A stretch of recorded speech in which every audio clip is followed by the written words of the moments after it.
Welcome to Talk Tensors. Glad to be here for this one. Yeah, today we are sort of stripping away all the hype. We're ignoring the press releases, the CEO tweets, the vanity metrics. We are looking directly at the mechanism of thought itself. Which is a nice change of pace. Right. We're not talking about model size or, parameter counts today, or even those massive compute clusters required for pre-training. No, we're looking at what happens after all that. Exactly. After the training is done, we're looking at introspection. It's a really significant pivot from our usual programming. It really is. Because usually the industry, and by extension I mean the show, is completely obsessed with the feed-forward nature of intelligence. Right, the whole pipeline. Yeah, you put an input in, the activations just sort of ripple through the layers, and you get a probability distribution out. Exactly. It's linear, it's fast, it's the dominant paradigm right now.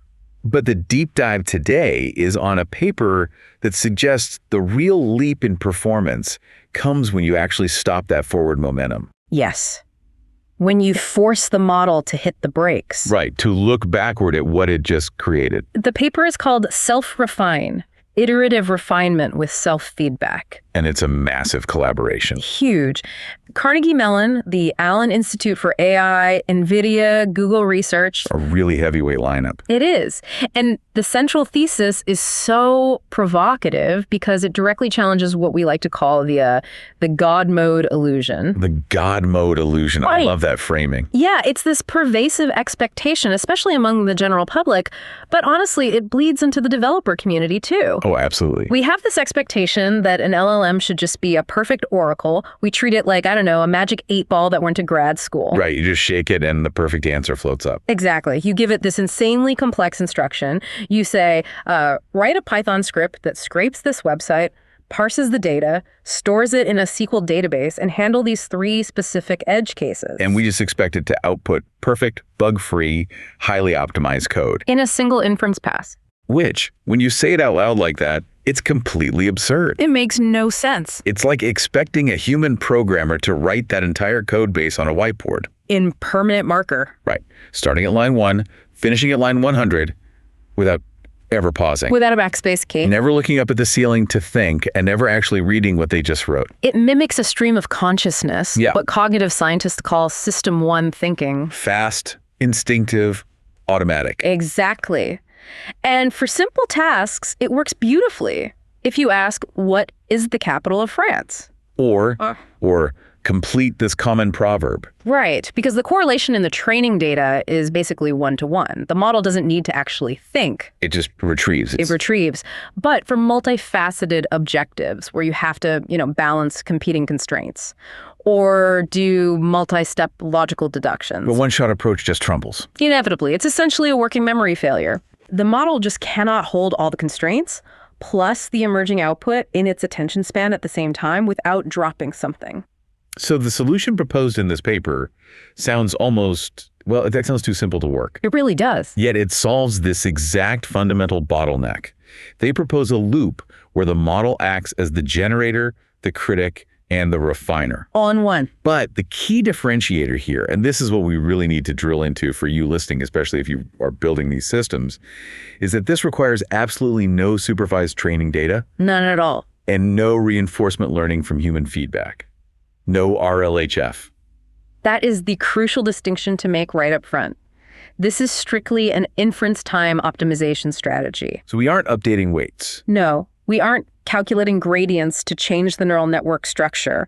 We aren't training a separate reward model to grade the homework, which we all know is incredibly expensive and data hungry. Right. You just take a frozen model. Like a GPT-4 or a llama. And use a specific prompting architecture to basically force it into a recursive loop. The goal being to boost performance by roughly 20% across the board, just by letting the model talk to itself. Let's get into the architecture then, the actual how of it all. Sure. The paper outlines a 3-step process. Yeah. Initial generation, feedback, and refinement. Let's break those down. Step 1 is pretty standard. You have your input, let's call it X, and the model produces an output, Y0. That's the rough draft. Right. Yeah. Y0 is that System 1 thinking we just talked about. It's the instinctive, fast, best guess based purely on the statistical priors it learned during pre-training. It's the raw material. Exactly. Then we hit Step 2, feedback.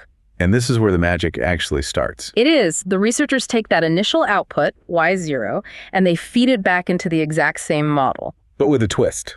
Right. They prompt the model to act as a critic. They ask it to provide feedback, let's call it FB sub T, on its own work. Now, from a purely technical standpoint, how do they prevent the model from just saying, oh, looks good to me? Because we know these LLMs are deeply biased to be sycophantic. Oh, absolutely. That is the primary failure mode of naive prompting. If you just ask an LLM, hey, is this good? Its bias toward agreeableness will almost always result in a, yes, this is excellent. Even if it's garbage. Especially if it's garbage. So the researchers solved this using few-shot prompting.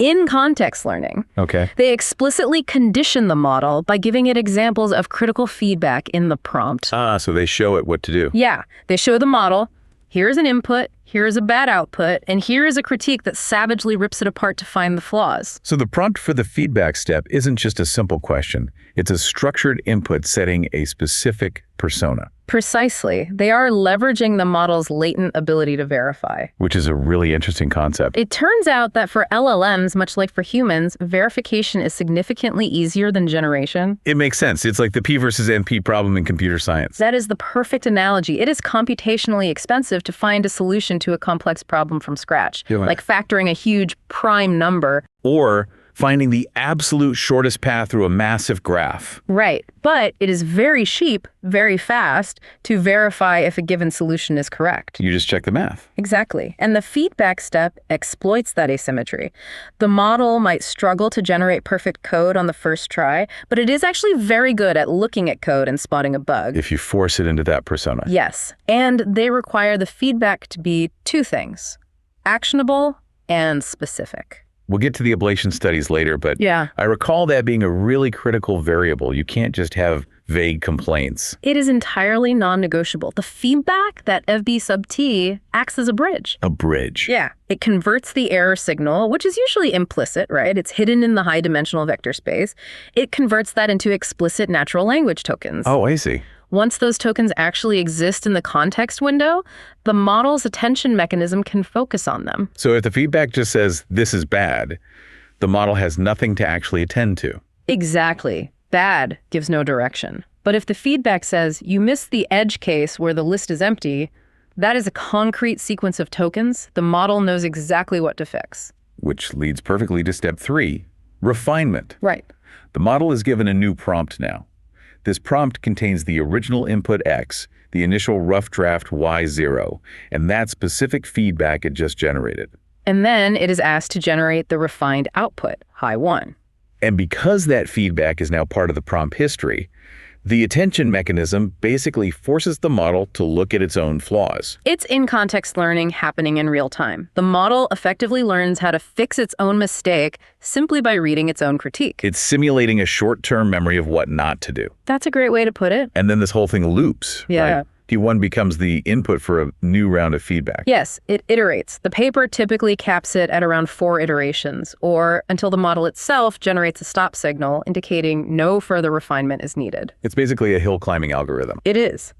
Moving the output from a local optimum, the rough draft, toward a global maximum of quality. Gradient descent, but performed in the space of natural language instead of mathematical weights. Exactly. I really want to ground this in the actual tasks they evaluated, because that's where you truly see the versatility of this agentic pattern. They tested 7 very diverse tasks. Right, ranging from code optimization all the way to sentiment reversal. Let's start with code optimization, because I think that resonates most with the engineering crowd listening. Good choice. This isn't just generating basic boilerplate code. This is deep algorithmic reasoning. This was the standout result for me, honestly.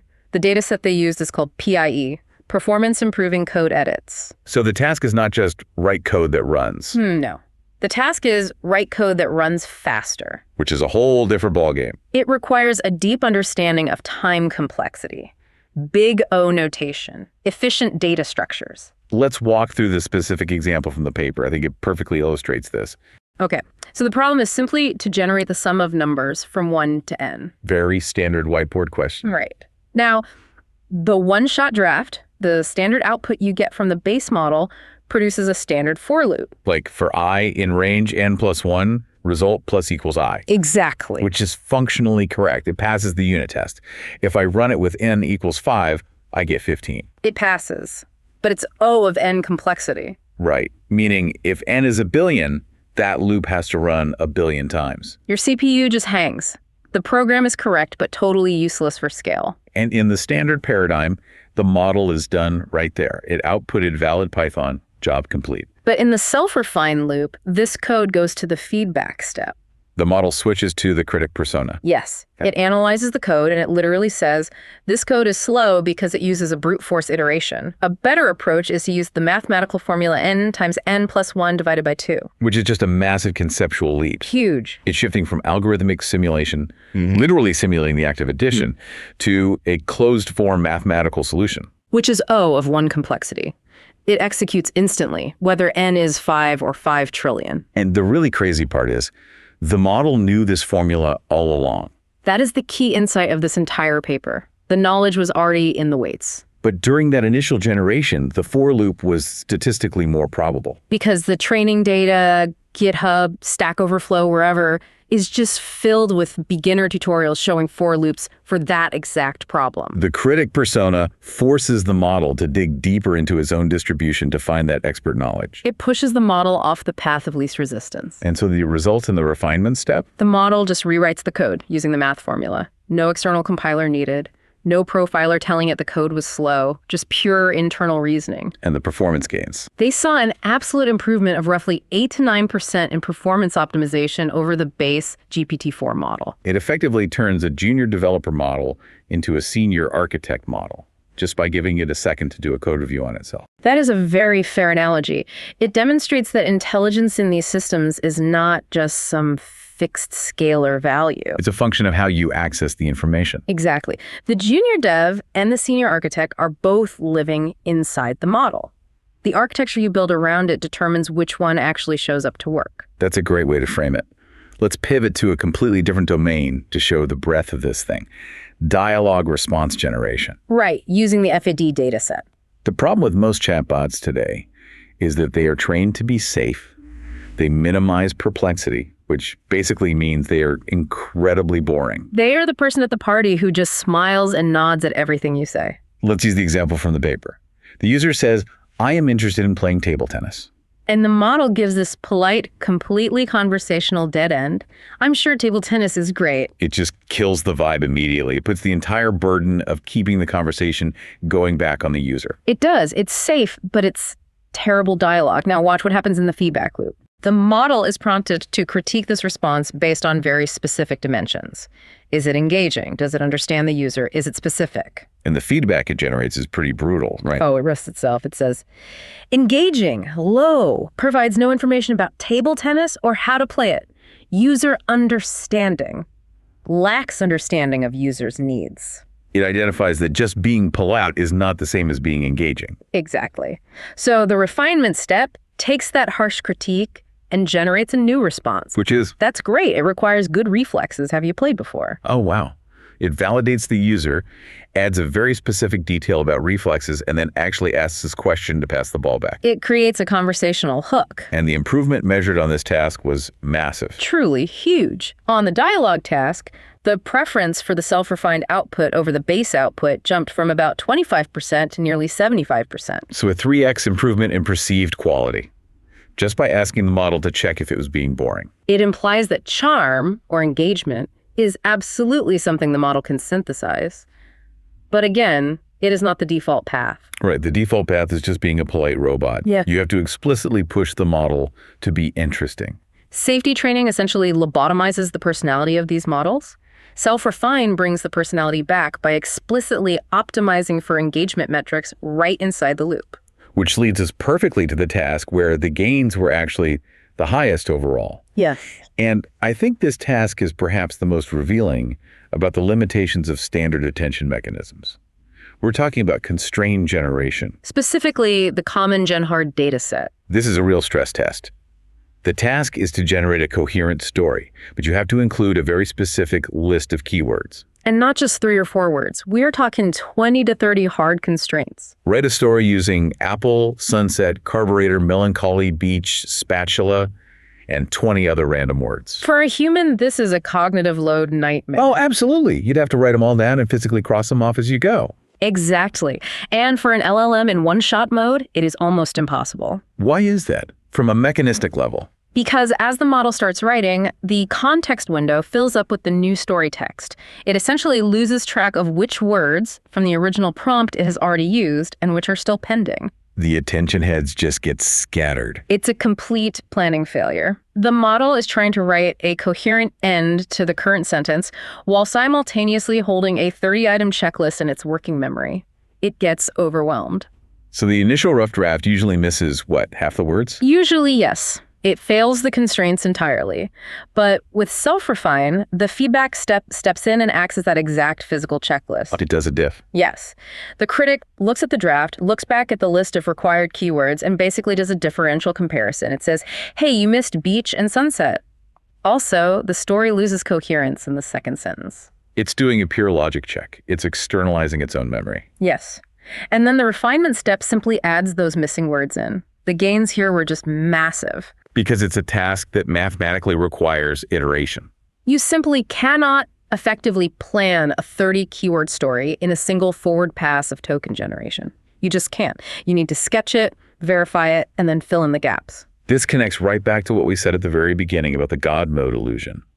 We tend to think of LLMs as having infinite context and perfect recall within that context. But they don't plan.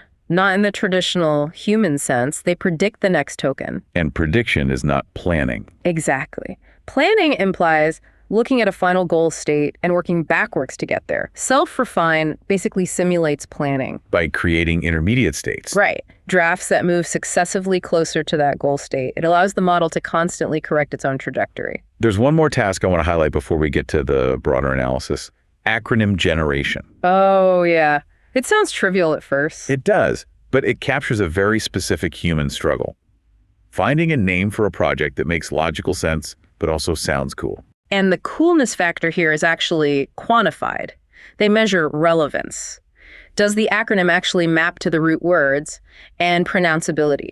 Does it sound like a valid English word? Right. So the prompt gives the example words, radio detecting and ranging. And the model initially generates RDR. Which is perfectly accurate, but entirely unpronounceable. It sounds like a random file extension. So the feedback loop kicks in. It critiques the draft. RDR is hard to pronounce. Try to add vowels to make it sound like a real word. And the refinement step takes that and produces radar. It effectively just invented the word radar on its own. It did. But what's really interesting here is how the model balances these competing metrics. It actually uses numerical scoring during the feedback step. Oh, really? It scores itself. Yeah, it might output relevance, 5 out of 5. Pronounceability, 1 out of 5. And that numerical signal forces the next iteration to prioritize whatever score is weakest. Exactly. It teaches the model what to optimize for in real time. It proves that LLMs can handle multi-objective optimization as long as you break it down into iterative conversational steps. Okay, so across code, dialogue, constraints, and acronyms, we see this exact same pattern working. Let's look at the top-line results. Across all 7 tasks they tested, Self-Refine beat the vanilla-based models, and they tested this on both GPT 3.5 and GPT 4 by an absolute average of about 20%. That is the headline figure right there. Sure. GPT 4 plus Self-Refine is significantly strictly better than GPT 4 alone. It proves that simply scaling up model size isn't the only vector for improvement anymore. We are seeing diminishing returns on training larger and larger models. We are, but we are seeing increasing returns on inference time compute. Spending more time thinking, allocating more FLOPs to the inference process itself is becoming just as valuable as training on more data. Now, the skeptics out there listening might ask, why not just use best of n? It's a fair question. Why not just generate 10 drafts in parallel and pick the best one? That's a very standard baseline in ML, often called majority voting or re-ranking. The authors actually tested this thoroughly. They generated K samples and picked the best one using a reward model. Yeah. Self-Refine still outperformed it. Why? The reason is fundamental to the nature of search spaces. Best of n is basically just rolling the dice 10 times. Right. If the probability of generating a high-quality output on the first try is extremely low, rolling the dice 10 times might not help at all. You just end up with 10 mediocre outputs. Whereas self-refine is hill climbing. Exactly. It takes one mediocre output and actively improves it. It's directed optimization versus random sampling. If I don't know how to solve a complex math problem, guessing the answer 10 times isn't going to get me any closer. No. But if you write down a partial solution, check your steps, find the error, and try again, you might actually get there. Random sampling hopes for a miracle. Self-refine manufactures one. I love that. Speaking of checking steps, let's talk about the ablation studies. This is where the researchers dissect exactly why this loop works. And this is crucial for anyone listening who is currently engaging in prompt engineering for agents. They ran an experiment called specific versus generic feedback. Right. They tested what happens if the feedback prompt is just generic encouragement. Instead of telling the model, list the specific errors, they just prompted it with, make this better. Ah, yes. Do a better job. The absolute worst kind of middle management feedback. Exactly. And the model's performance reflected exactly how helpful that is. It dropped significantly. Really? Yeah. In code optimization, generic feedback was barely better than providing no feedback at all. Wow. And in sentiment reversal, where the task is to flip a negative movie review to a positive one without changing the core facts, generic feedback actually caused the task to fail completely. Because make it better provides no gradient. It provides no direction. Exactly. If I tell a junior developer, hey, make this code better, they have no idea if, make it faster, cleaner, shorter, or more documented. But if you say, remove the nested loop because it's O of n squared, then they know exactly what to do. The power of the agent lies entirely in its diagnostic capability. The critic persona needs to be a strict inspector, not a cheerleader. The specificity of the natural language feedback is quite literally what drives the gradient of improvement. Without specific tokens to attend to, the model just thrashes around. This brings us to the failure modes, which is a really critical part of the paper because it shows that this isn't just some magic wand you can wave over any language model. No, definitely not. They tried this architecture with Vicuna 13b, which is a smaller open source model. And it failed. Spectacularly. What actually happened? It just couldn't follow the instructions for the feedback loop. It would either just repeat the exact same input back, or worse, it would hallucinate a fake conversation where it pretended to give feedback. Pretended. Yeah, it wouldn't actually critique the work. It would say something like, great job, this looks perfect, even when the code was entirely broken or the constraints were totally missed. So it was role-playing the appearance of a critic without actually doing the cognitive work of a critic. It lacked the reasoning critical mass. Critical mass, that's a key concept here. It suggests that self-refining agents are an emergent property of larger, highly capable models. You cannot simply take a small, dumb model and make it a genius just by putting it in a recursive loop. Right. If the model can't identify its own mistakes in the first place, the loop just becomes this massive feedback echo chamber of error. Garbage in, garbage loop, garbage out. It basically suffers from the AI equivalent of the Dunning-Kruger effect. It is too incompetent to know it is incompetent. Exactly. The refiner only works if the critic is accurate. This was also really evident in the math reasoning task, right? Yeah. Specifically the GSM 8K benchmark. Yes. The performance gains in pure math were very modest compared to the creative or coding tasks. And this is really important for you listeners to understand if you're building agents for quantitative analysis. Math requires strict, unyielding logic. If the model has a fundamental misconception about a mathematical principle, it often suffers from confirmation bias during the critique phase. It looks at its own completely wrong answer and says, yes, that calculation perfectly follows the logic I just hallucinated. Precisely. It verifies its own hallucination. I carried the 1, so it must be right. How do you fix that? The paper showed that when they plugged in an oracle, meaning an external truth source, like a Python interpreter, that definitively told the model, no, that's wrong, the performance jumped dramatically. But relying on purely self-generated feedback for math is dangerous. Because the model is often totally blind to its own logical fallacies. So for logic and math, the loop really needs external tools, a calculator, a Python environment. But for soft tasks like writing, dialogue, and code readability, the internal loop is sufficient. That seems to be the main dividing line. Subjective, stylistic, or syntactic tasks utilize self-refine beautifully. Objective, logical, or factual tasks often struggle without external grounding. You can self-refine a poem much better than you can self-refine a proof. Well said. There is also a darker side mentioned in the limitations section of the paper, toxicity. Yes, we have to talk about that. Yeah. The authors fully acknowledge that this is a value-neutral architecture. Meaning it optimizes for whatever you tell it to. Right. You can use self-refine to make a response safer, like we saw in the dialogue task, but a bad actor could easily use the exact same loop to optimize for harm. Give me an example. Like, make this phishing email more convincing. What? The critic says, it sounds too formal. Add some urgency and maybe a typo to make it look like a real stressed-out manager. And the refinement steps outputs. Urgent. Click here to reset password immediately. Exactly. The architecture optimizes for whatever the prompt defines as better. If better means more toxic or more deceptive, the model will happily hill climb toward maximum toxicity. There are no explicit guardrails in the self-refine mechanism itself against this. None. It just amplifies intent. It makes the model better at achieving the goal, regardless of what the goal is. That is a pretty sobering thought. The agent doesn't have a conscience, it just has an optimization function. And that function is defined purely by the prompt you write. I want to zoom out a bit now. We've covered the architecture generate, feedback refine. Yeah. We've covered the results, those 20% gains, and we've covered the limitations. What does this mean for the future of autonomous agents?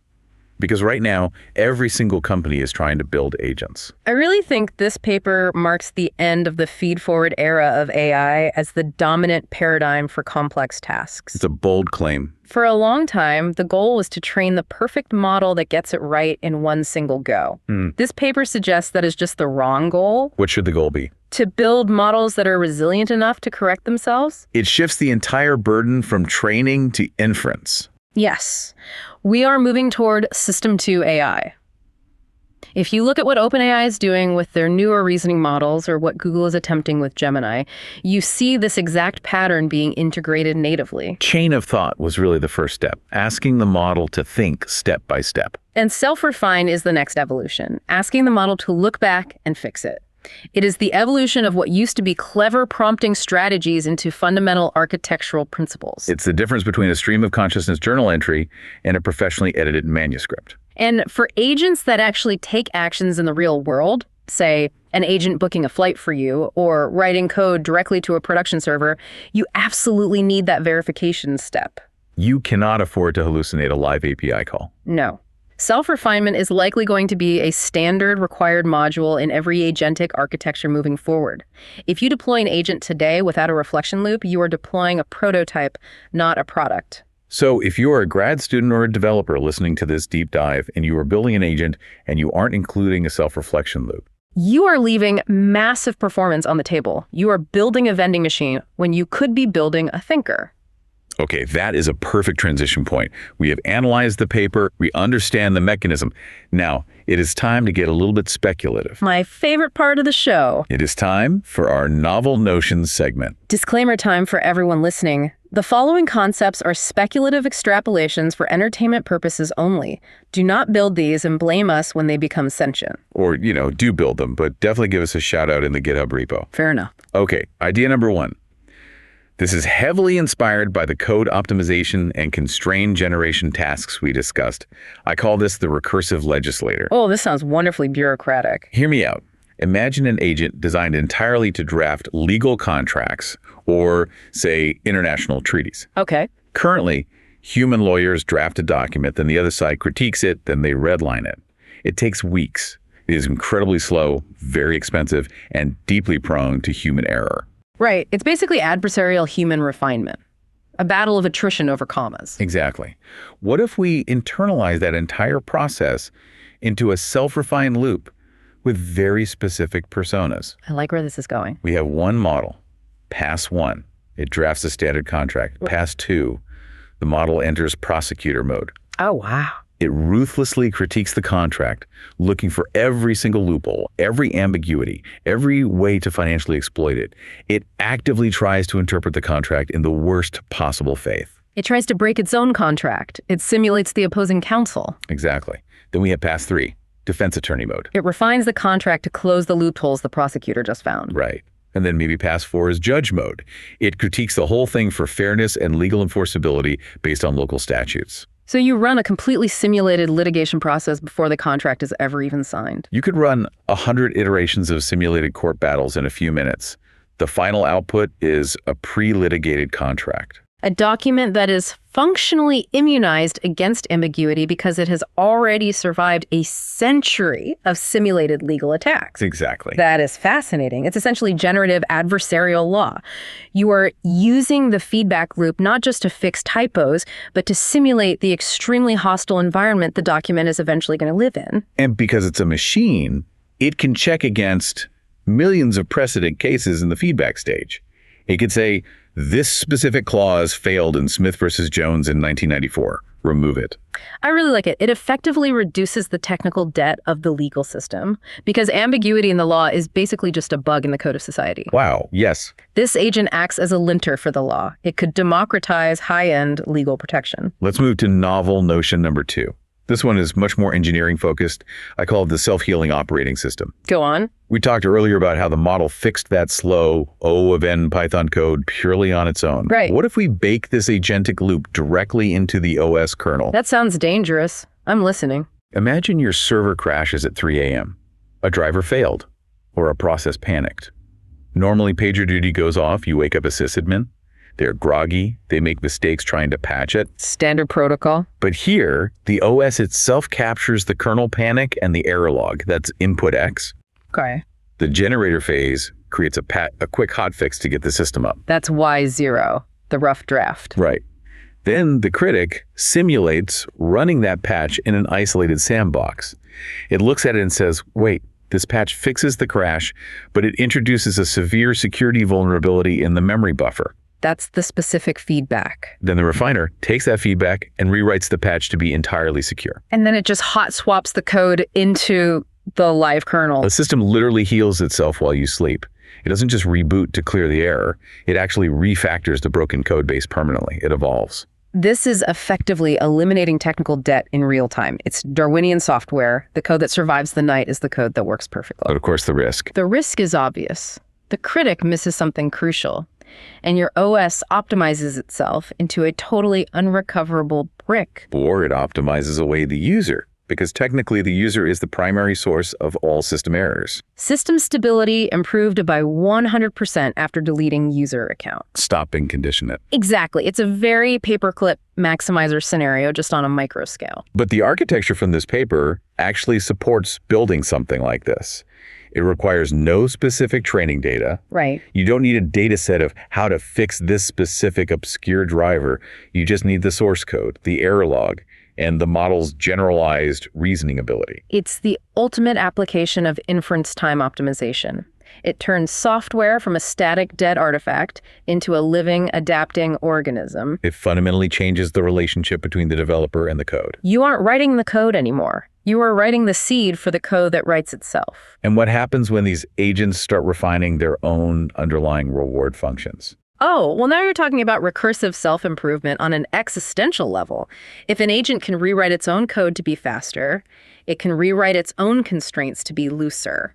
Which is a whole other deep dive for another day. Definitely. Well, on that slightly terrifying note, let's wrap this up. To summarize today, self-refine really shows us that LLMs are not just stochastic parrots. They are highly capable of introspection. They can look at their own output, identify complex flaws, and fix them if we just structure the prompts to ask them to. And they can do all of this without expensive human feedback loops or massive resource-heavy retraining runs. It is a purely inference time architectural shift that unlocks double-digit performance gains. The shift from generative AI to refining AI is here.